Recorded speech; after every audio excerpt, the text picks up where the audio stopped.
Hello, everyone. We're here for another episode of our podcast. And today I would like to share with you a recipe that I saw online, but I hardly ever follow recipes precisely unless they are things, that need to be leavened or like cakes that have a specific proportion.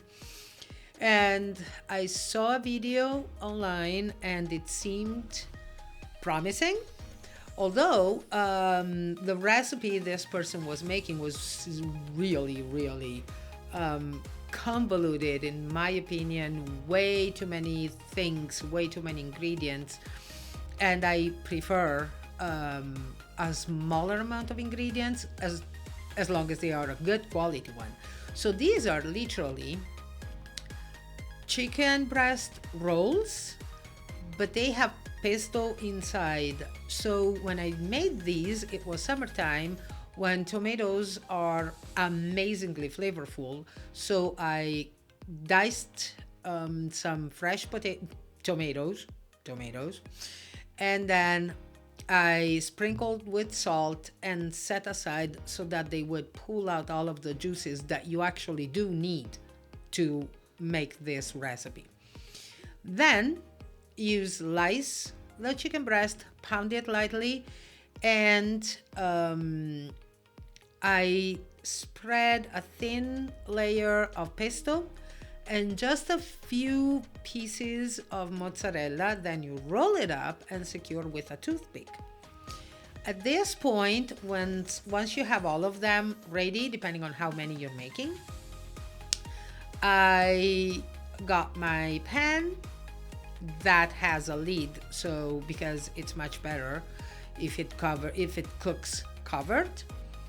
I put a little bit of olive oil in the pan and I dredged the rolls in flour. Make sure you have barely enough flour to do this because flour gets contaminated with raw chicken, and so you're gonna have to throw it away. And pesto will still leak, pass me the term, into the flour. So once you have dredged them in flour, you warm up the oil and sear them in the oil on all of the sides. Some pesto will, no matter what, get into the pan, but that's okay because it will actually add flavor to your sauce. So when they are nice and golden, you add the cut up tomatoes with all of the juices. This is because since chicken breast tends to be kind of tough, cooking them in a sort of a liquid, I mean, you're not cooking them in a broth, but you still have liquid and humidity added to it, will keep them moist. Then you lower the heat and cover with a lid. That is it. Literally, that is it. Once the chicken breast rolls are cooked, make sure you cook them through because part of the meat is going to be inside. And the tomatoes are somewhat cooked. Your dish is ready. So make sure you adjust salt to taste. You can add some basil to the marinating, or anyway, the tomatoes that you cooked up. You can add garlic, and all you need to do is cut it in half and let the tomatoes soak up the flavor. Then you can even throw it away. And one thing you have to keep in mind, I made this in summertime when tomatoes are naturally flavorful. If you're doing this in wintertime or in spring when you still don't have flavorful tomatoes, you can use Italian Summertano tomatoes and then you just chop them up with their juice. Now you will need to thin the juice because it's a little bit too dense to give the moistening effect to the meat. Or you can use a very good tomato sauce.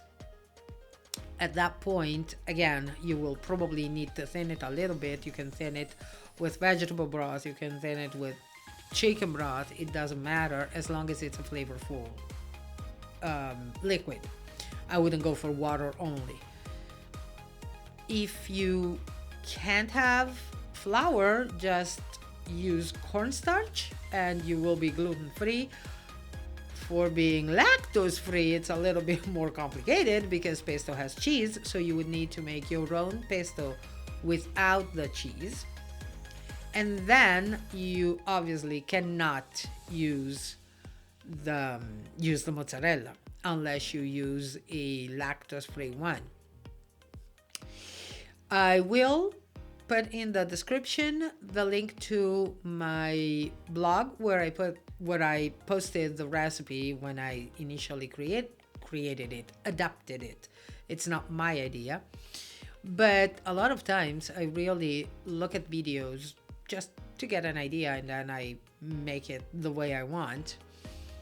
Remember to just cook the meat enough to be thoroughly cooked, but don't cook it too much or it will become tough no matter what, no matter how much moisture you're gonna add to the sauce. So the flour will thicken the sauce a little bit, which helps. And I really do hope you will try it because it's incredibly nice. It's rather quick. I mean, between preparing it and cooking it, it's probably a 30 minutes thing, as long as you let the tomatoes, if you do the tomatoes as the first step, they will produce enough juice to move forward. So let me know if you will try it. Leave me a comment, ask questions if you need, and I will reply to everybody. So I'll see you next time for another episode. Ciao!